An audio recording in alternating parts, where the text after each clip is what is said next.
what are you doing? I'm licking, stamping and scratching my way to £25 million. You know, the odds of winning one of those contests is astronomical and hardly worth the effort of sorting through it all.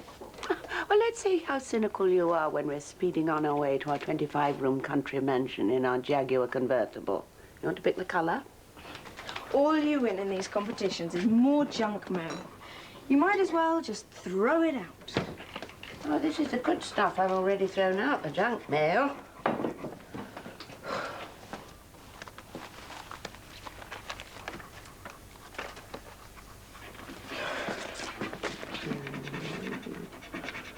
A postcard from your friend Lorinda. You won't win anything reading those. You're just jealous. Of what? She doesn't have anything I don't have. Oh, except a husband who's 15 years younger than she is, taking her on a whirlwind honeymoon across Africa. Yes, but is she in the winner's circle? Is she one of the lucky few to win Venetian glass earrings? Venetian? Mm-hmm. Answer that, will you? It is probably a special delivery with the first £10 million. Lorinda? What happened? Victor's gone. And he's taken everything I own with him.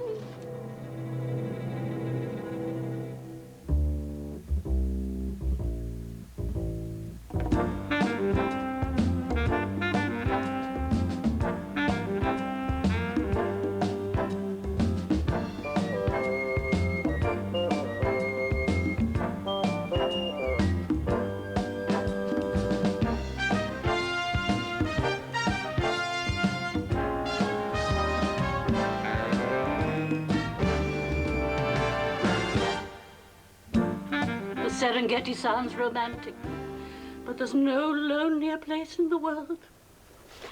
When you've been abandoned by the man you love.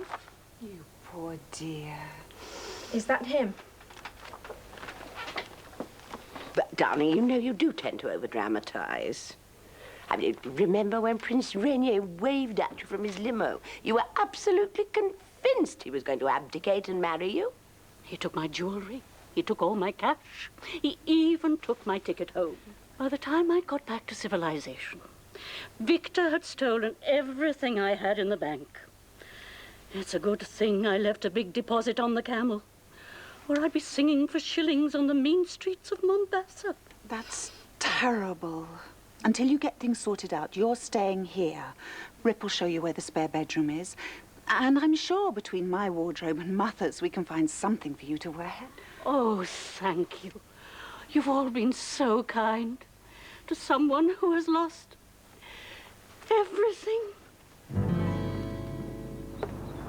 He left her stranded in Kenya on their honeymoon, and then when she returned, she discovered he'd taken all her money, all £200,000, and left her penniless. What a shame. She won't be able to afford our expertise. She will when we get her money back. All we have to do is find this man, Victor Bodine, and figure out some way to get her money from him. Just a minute. It's all coming back to me now. Consciousness? No. The Case of the Sinister Spouse. It was one of the best episodes of Johnny Silver. Once I'd finished the rewrites, that show was my acting tour de force. There's no doubt in my mind. We've got to help this woman. A second ago, you said she couldn't afford us. Yes, but that was before I understood the depth and complexity of the part. Of the particularly evil nature of the crime. Oh, great. I'll start thinking up a plan, then. There's no need. I know exactly what to do. By the way, in that episode, Johnny Silver got his biggest reward ever. Sorry, I missed it. Oh, and promise me you won't do anything on your own. Promise. This is going to be marvelous. What is that horrible noise? Wagner, I think. Definitely Wagner. Sounds like Lorinda. No, it sounds like a cat in a blender, but it is Lorinda. How can you talk that way about your oldest friend? She's a semi-professional opera singer. Personally, I think she has a lovely voice. Will she be staying here long? Just as long as it takes her to get back on her feet. In my shoes, which I'll probably never see again. Aren't you going to have any breakfast? I don't feel that hungry. You're always hungry. You all right? You feel a little hot to me. It's the music. You know how much I love opera. Well, at least stay and have some cereal. I'll get something to eat on my way to school, I promise. I will not have you eating donuts every morning. Although I don't suppose one more will kill you.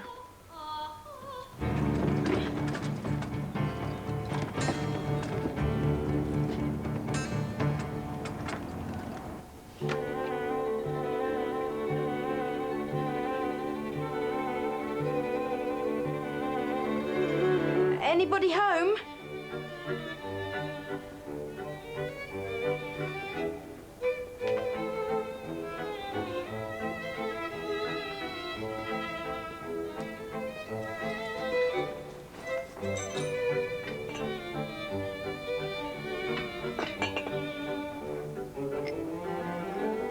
Who let you in? I'm terribly sorry. I didn't mean to intrude. You're a burglar, aren't you? No, not at all. Grant Logan lives here. Hello? Police? There's a hooligan in my flat. He's trying to rob me. Ah! Grant? Fooled you, didn't I? Just one of the many faces of Grant Logan. Why are you dressed up like an old woman? What's happened to all our furniture? Part of my cunning plan to get Lorinda's money back. You promised you wouldn't do anything. Do you have a plan? Well, not yet, but I'm working. Notice, obituary, page 12. Retired publishing executive Clarence George died on Saturday at the age of 75 of natural causes. Began his career... Blah, blah, blah. Cut to the end. Condolences may be sent to his wife, Elsie George. That's our address. Exactly. You're setting yourself up as a rich widow. You think that Victor Bodine will show up and try to swindle you. Very good, Rip. You're beginning to catch on. So assuming he does show up, how do you intend to get Lorinda's money back? I'm going to play on his greed. I'm going to convince him to buy a farm from Elsie's money-hungry nephew. Great. But where do you intend to find a farm? Lyle Fairbanks. He was a co-star of mine some years ago. He has a farm just outside of London. He's in France, never uses the place. It'll never work. Well, shows how much you know. It worked brilliantly in Johnny Silver. Because that was a TV series.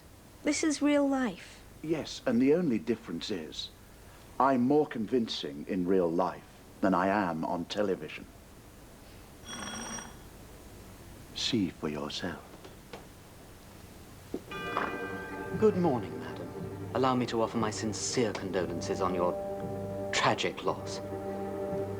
Have you given any thought to protecting your inheritance by... Your husband will rest in peace knowing that you're financially secure. For security in these difficult times, there's no safer place for your money than real estate.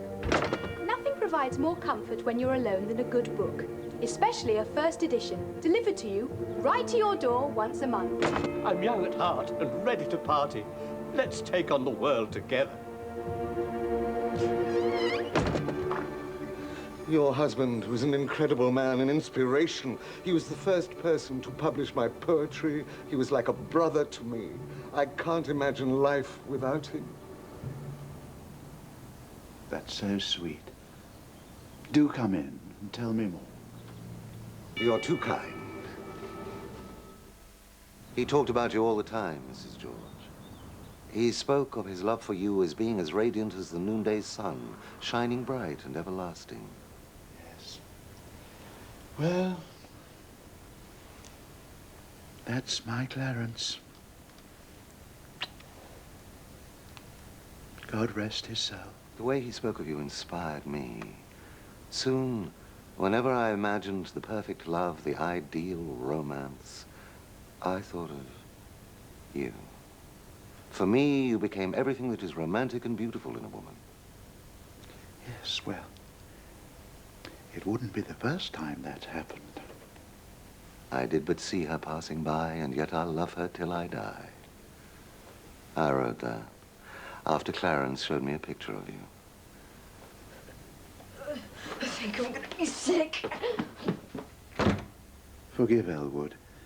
My grandson isn't quite old enough to appreciate poetry. Neither did I.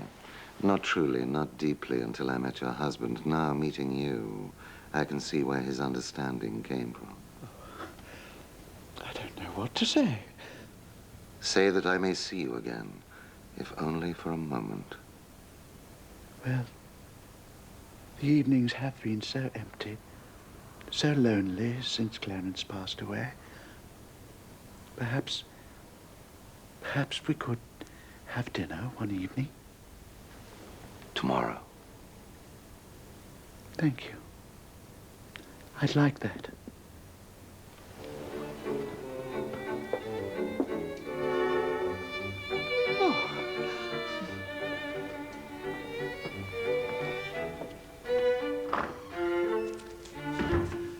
It's going just as I planned. I'm brilliant. I feel terrible. You look terrible. You really are sick. Aren't you? That guy is unbearable. He didn't write that poem, you know. Thomas Ford did. You let me handle Victor Bodine. Time Jeremy's grandmother drove you home. I've got to get up. Jeremy needs my help. The best way to help your little friend is to keep your germs away from him. Now, finish your soup. I have 3 times. You keep refilling it. And I'll keep on refilling it until you're all better. It's nature's medicine, you know. I'm fine, really. Well, we'll just let Mr. Thermometer be the judge of that, shall we? And he says you're going to stay in bed for a long time. What are you doing to my grandson? I'm taking care of him, just like Nancy asked me to. I doubt that. My daughter wanted you to kill Ripley. She'd have asked you to use a gun. It's quicker and it's less painful. Oh.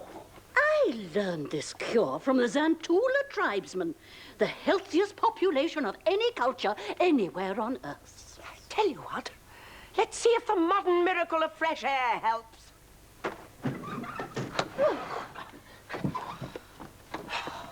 I'm sorry I had to go out, Ripley. I didn't think she'd try her voodoo on you. Oh, she was just taking my temperature. I'd be surprised if that's all she took. Now you lie there, breathe deeply, and I'll be back in a flash with a piping hot bowl of soup. It's nature's medicine, you know.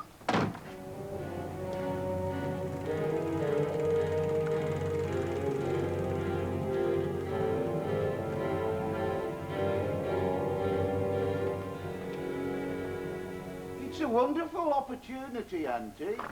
And don't think of it as a farmhouse. Think of it as a country home. But I already have a home to a steal. Why do I want a second one? But it's so much more peaceful in the country, Auntie. The city's no place for an elderly woman living on her own. This flat's much more suitable for a single man. It does get awfully noisy at night.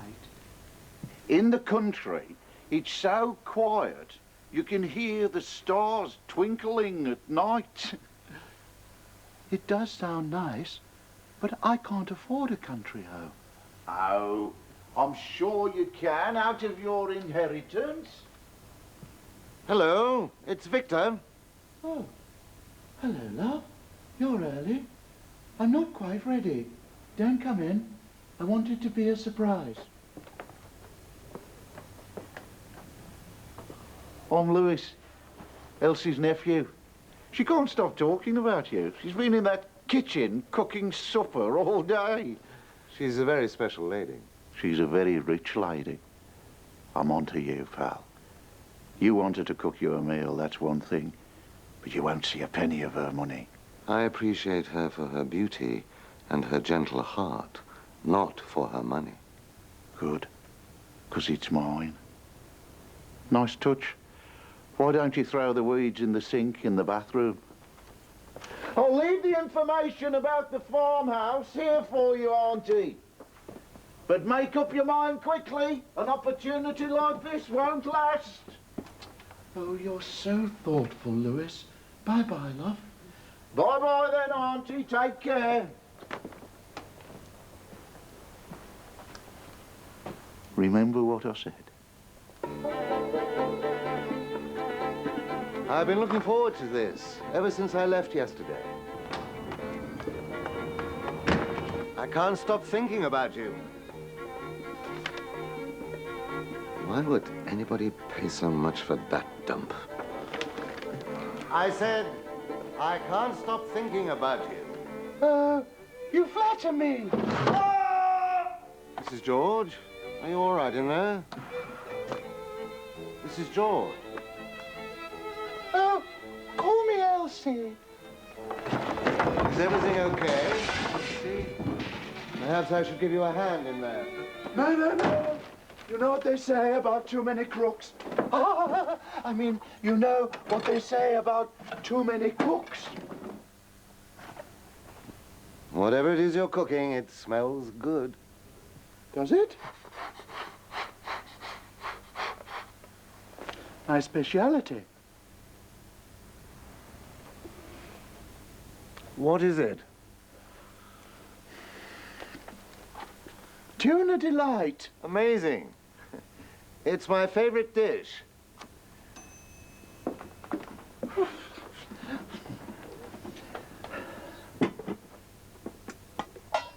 Voila. Bon appétit. And then, enraged by the taunts of the Rhine maidens, I'm boring you. No, I love hearing the stories of the world's greatest operas. Oh, you're just saying that to humor me. How could any kid be bored by Das Rheingold? Especially when you sing the most dramatic parts. Oh, it's a great story. And it gets even better in the last 3 operas of the cycle. The Rhine maidens complain to Wotan, king of the gods, that their gold has been stolen. Something's been stolen. I knew it. The only thing missing from this household is Rip's cultural education. Imagine letting this poor child grow up without an understanding of the finest things in life.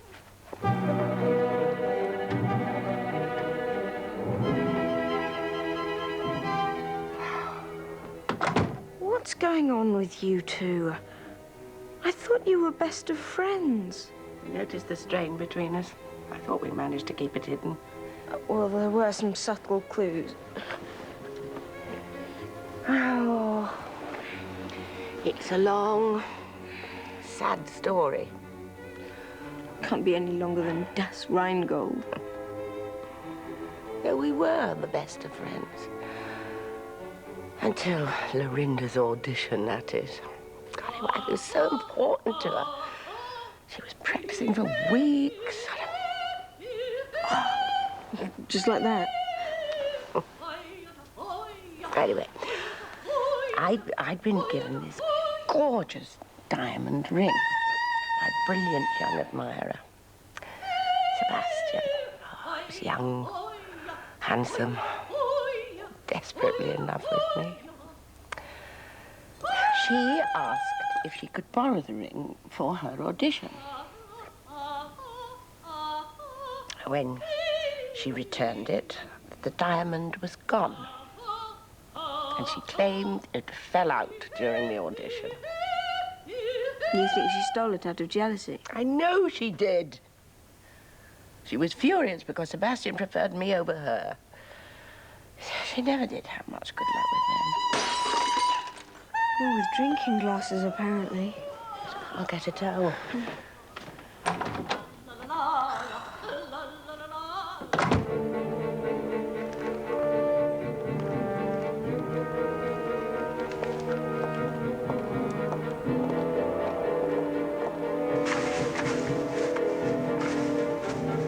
Do you know where I can find you, Nam? Are you from the bank, the tax collector, or my ex-wife? No. Then I'm the owner. Angus McCrae. What can I do for you? I'm interested in your farm. Aye, you and everybody else. A fine property like this only comes around once in a lifetime. Frankly, it seems overpriced to me. Oh, man, it's a steal at twice the price. Why, you can't find Tudor craftsmanship like this anymore.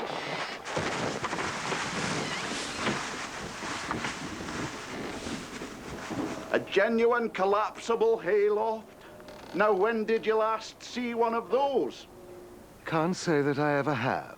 That's why everybody's clamoring for the property. And I'm throwing in my hearty livestock also. Oh, yes. Mighty tempting. Aye. Did these other buyers mention anything about mineral rights?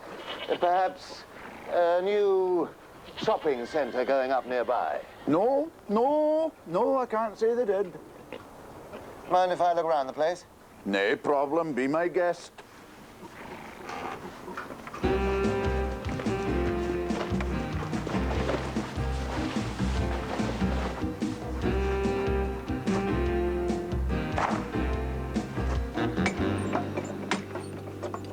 Well's been dry for 40 years. Yeah, of course it has.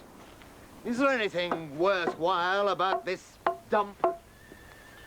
No, not really. And what makes him think that he can get £200,000 for it? 'Cause Angus McCrae's a greedy old miser, that's why. Always has been. Couple of years ago, Sentinel was here, broke down the fence, went running all over old Angus' land. Crazy Angus tried to make us pay £5,000, have his rotten fence repaired. Sentinel, the champion racehorse? Ah, that's right. My boss paid for him to come here, to romance his fillies, if you get my drift. Only trouble was, Sentinel wasn't in the mood. How long ago do you say this accident was?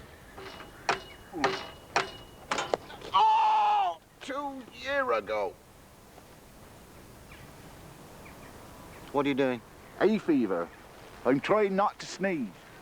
Can I borrow your handkerchief? Sorry. This is a family heirloom.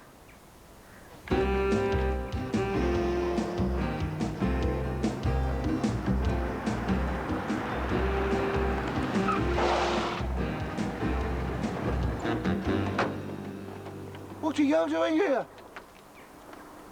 I saw the flyer you left at your aunt's place. I thought I'd see the great investment for myself. Oh, mosquito bite. One of those pesky country mosquitoes. The biggest horses round here, aren't they? Funny you should mention horses. I've just heard a very interesting story about one. Sentinel. Maybe you've heard of him. No, it doesn't ring a bell with me. Then let me ring it for you. I know all about your little scheme. You're not interested in the farm, it's the horse you're after. It was sired by Sentinel. Another champion like that could be worth millions. Don't be so ridiculous. Fine. Then maybe I'll go and talk to Angus about his horse. Or maybe I'll tell Elsie what this farm is really like. We've become quite fond of one another, you know.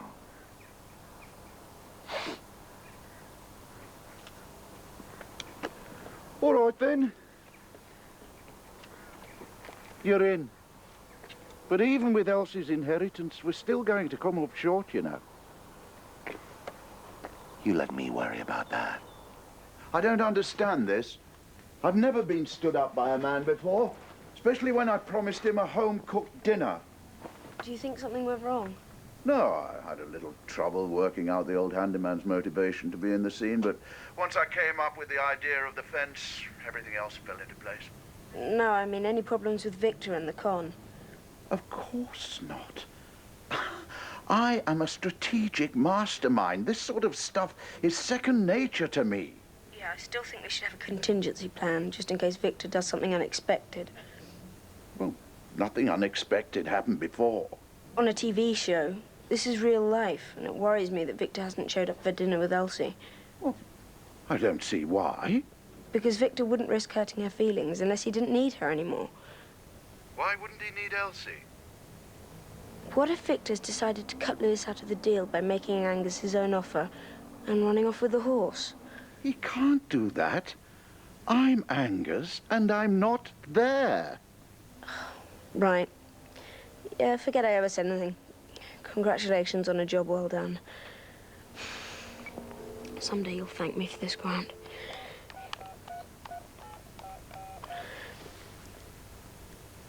Hello, my name is Grant Logan. I'd like to send a tele-message. I'm Angus, and I'm not there. Oh, my God. Hello, could you fax me a copy of the Actors' Equity Standard Contract, please? Yes, my number is... I'll call you back. Look what your wonderful grandmother has given me. She won them in one of her competitions. They're beautiful. No one has ever given me glass earrings before. Venetian glass. Anyway, they're beautiful. My earring! No, don't worry. I won a zirconium ring. Even she can't shatter that.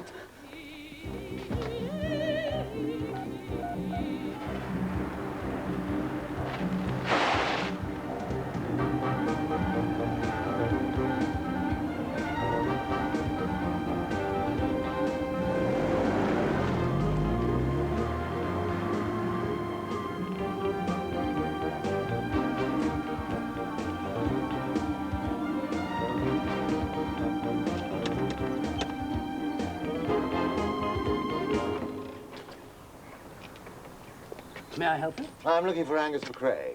Who? Angus McCrae. I'd like to buy the farm. I don't know what you're talking about. This is my farm. It certainly isn't for sale. Your farm?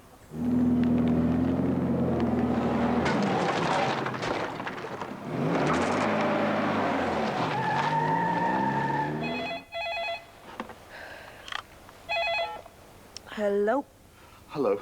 We've got a big problem. We? You got into this on your own, remember? Just as I suspected.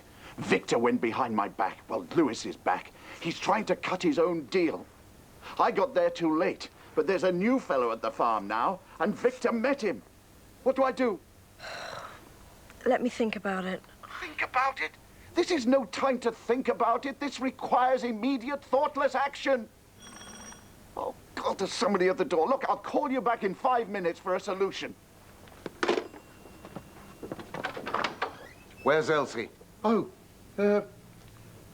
she's out. Where? Having her legs waxed. Good. That gives us some time for a little private chat. I went down to the farm this morning. Imagine my surprise when I met the real owner. You've been trying to con me, haven't you? Mistake. Release that man at once. Who are you? Detective Chief Inspector Frank Giddings, Scotland Yard. That man is wanted for fraud. This is all wrong. There's no police in the script. This isn't supposed to happen. He's been trying one of the oldest scams in the business. Selling property he didn't own while the real owner's away on vacation. Worked perfectly before. Oh, you've tried this before, have you? Yes. No, I mean... I'll be in touch, sir. Oh, word of warning. Vermin like this are inclined to travel in packs. Thank you, Inspector. Please don't arrest me. I promise you, this will never happen again. Not that it's ever happened before. Stop sniveling. If not for me, think of my poor auntie. She's still reeling from the death of my uncle. The revelation, the lengthy trial, the public humiliation. It could, dare I say, kill her. All right, I'll let you go. On one condition. Don't ever let me catch you in London again. I guarantee you, Louis George will never show his face again. It will be as if he never existed.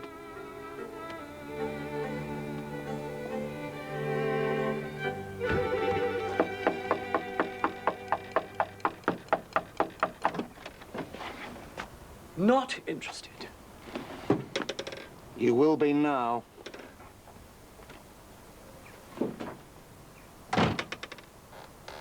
told me my horse was sired by Sentinel.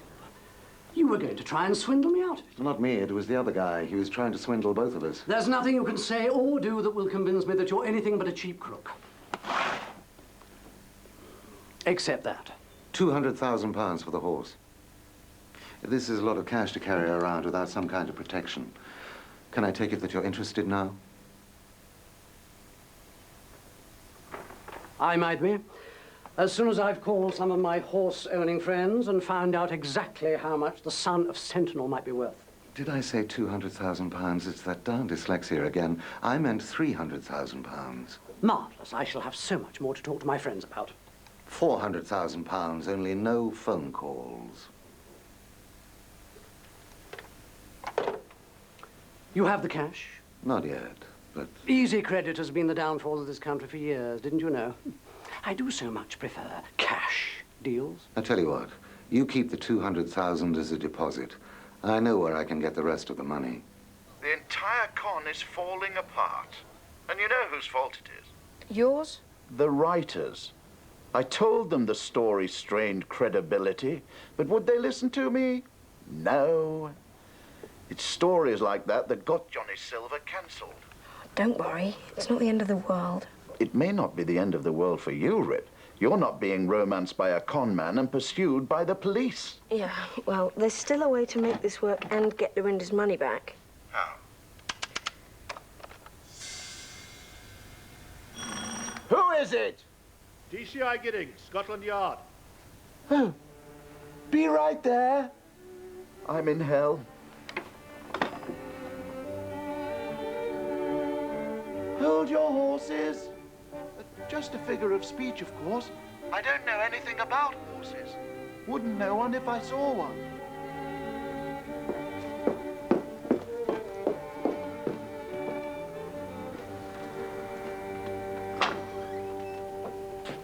Mrs. George, I'd like to talk to you about your nephew. Oh, Min. Louis. Such a sweet, dear boy. I have reason to suspect he was trying to swindle Victor Bodine. In fact, I think you and Louis were in it together. That you were both scheming to con Mr. Bodine out of his fortune. These are outrageous accusations. And you're talking about the man I love. Well, then marry me. If she wants my money, she can have it. Along with my heart. Will you make my wildest dreams come true? Will you marry me, Elsie?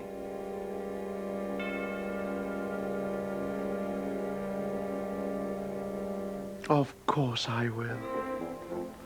Then what's mine is yours. If it's my money you want, open up a joint account right away. You can run away with it all, if that's what makes you happy. Satisfied? If you are, congratulations, Mom. I don't know what to say. Just say I do. That's all I ask. Is tomorrow too soon? I'll make all the arrangements. Until tomorrow. Dearest.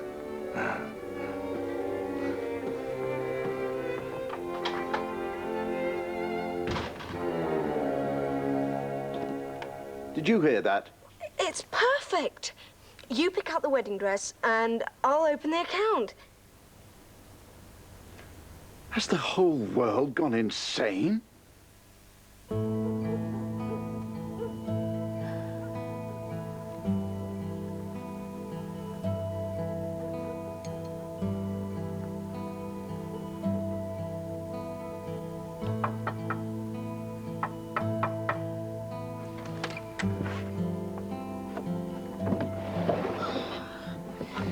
Congratulations. I always knew you'd find that special someone. Shut up. Be careful, they're still wet. Your plan had better work, or I could end up in prison. Or worse, married again. I've never heard of a formal birthday party for a 13-year-old. Jeremy's very mature for his age. Which is more than can be said for anyone in this room. You get back to bed this instant. But Jeremy needs me. I can't let him down. He's my best friend. I can't believe that even someone as careless as you could let that poor sick boy go out in such awful weather. I'm fine, really. There isn't a cloud in the sky. But exactly! Don't you know what ultraviolet rays can do to the immune system? You can take my temperature if you want to. This isn't about Rip, and you know it. It's about Sebastian Barrett and me. You? Don't be ridiculous. Sebastian loved me, not you. He didn't like you one bit. Which is why he gave me a diamond ring and not you, and you were so jealous you stole it. How many times do I have to tell you it was the setting? The diamond fell out. What was the ring made of? Tin? How dare you? Now that I have your attention, there was nothing wrong with the ring setting. It was your fault that the diamond went missing. Ha! When you sang for your audition, you shattered it. Not even my voice can shatter a diamond. No, but it can shatter glass. There was never a diamond in that ring. He lied to me. And to think all these years, I've held it against you. I'm sorry. It's all my fault. It's my stupid pride. You poor thing. It's not your fault. It's his.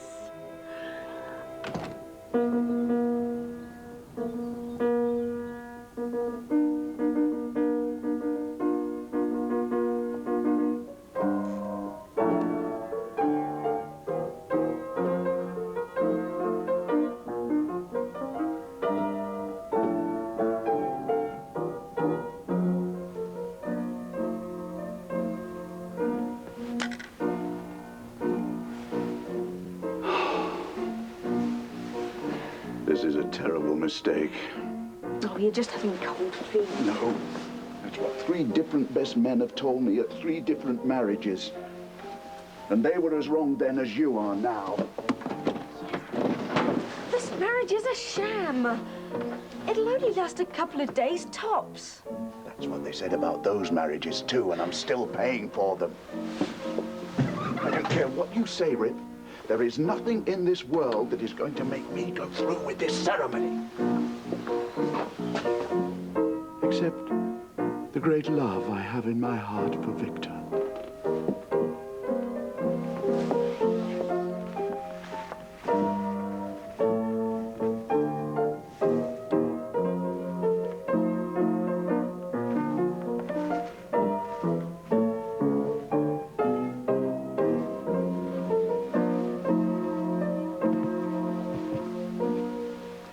We are gathered here today to join 2 people in holy matrimony.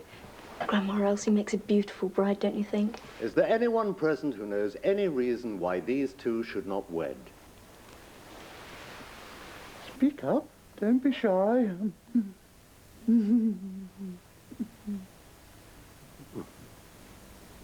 Do you, Victor, take this woman to be your lawful wedded wife, to love, honor, and cherish, in sickness and in health, until death do you part? I do. And do you, Elsie, take this man to be your lawful wedded husband, to love, honor, and cherish, in sickness and in health, until death do you part?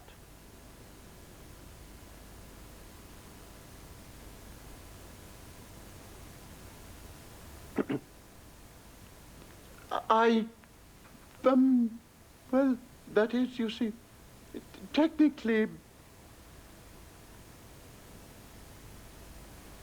do. Then I now pronounce you man and wife. The ring.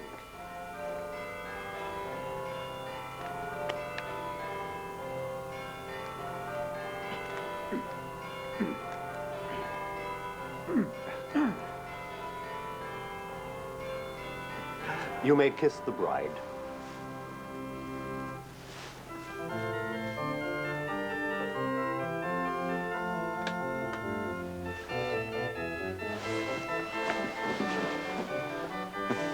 She's a shy little vixen.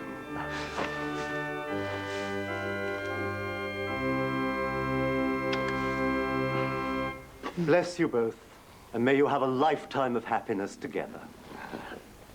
I hope you know what you're doing. I couldn't be more certain. I wish you well, Mom. Thank you. I'm so happy for you, Grandma. And Grandpa. See you after the honeymoon. Won't you stay, Elwood? This is your special day. You're not leaving. Well, what an exciting day. A whirlwind, darling. Exhausting for a woman of my age. I could sleep for hours. Why don't you go and take a nap, and I'll go and pay for the flowers? Well, if you insist, the checks are in the drawer.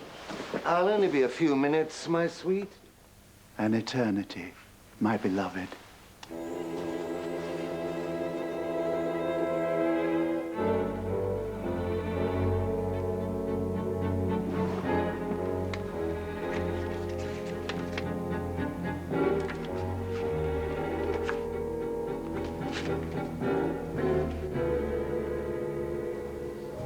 Can I help you? I'd like to make a sizable withdrawal. Yes, sir. Large bills, please. I'd like to stuff as much cash as I can into this briefcase. Think again.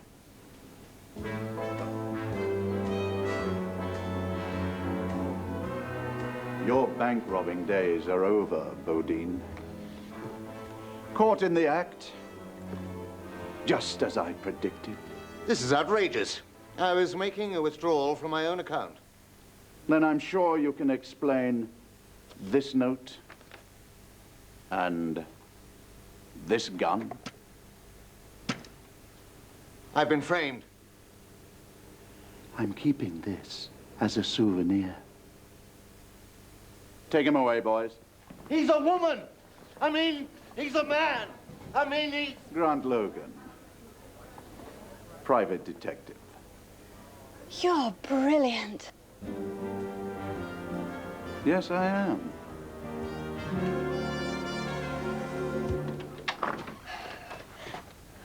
Why do you look so glum? You put Victor Bodine behind bars. Small consolation. We failed. This proves it. The case of the sinister spouse. When Johnny Silver pulled that con, the widow got her money back. As I said, this was TV. Things don't work out so neatly in real life. You realize that this could ruin our reputations as a detective? Wonderful fun, old man. You remember your old friend Lyle Fairbanks, of course. Lyle! Yes, of course! We did Julius Caesar together at Stratford. And you were the best wardrobe assistant I ever had. Do you know, I've often wondered what become of you, until I got your fax. My fax? Oh, look, this belongs to you. Do you know, I'd no idea you'd become a detective. I'm just so glad I could help out getting that widow's money back. Anyway, must run. Oh, stop by the farm if ever you're in the neighborhood. We can catch up on the old days.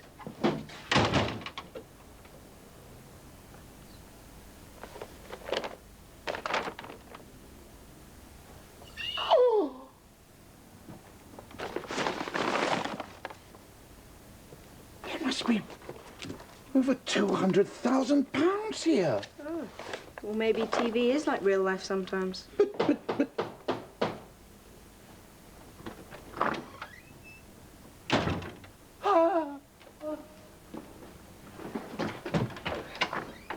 You were brilliant, Frank. If Mr. Logan ever needs another policeman, you'll be the first actor he calls. It was a real pleasure working with you, sir. You know, you almost convinced me you thought I was a real cop. I am a professional, you know.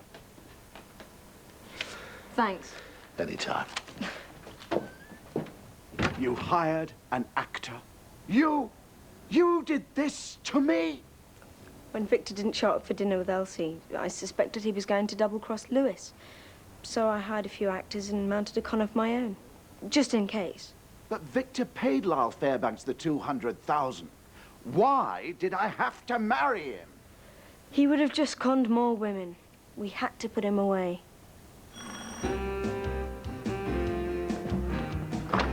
A brilliant performance. In fact, we'd like you to play the same part again. We would? We would. You do funerals, don't you?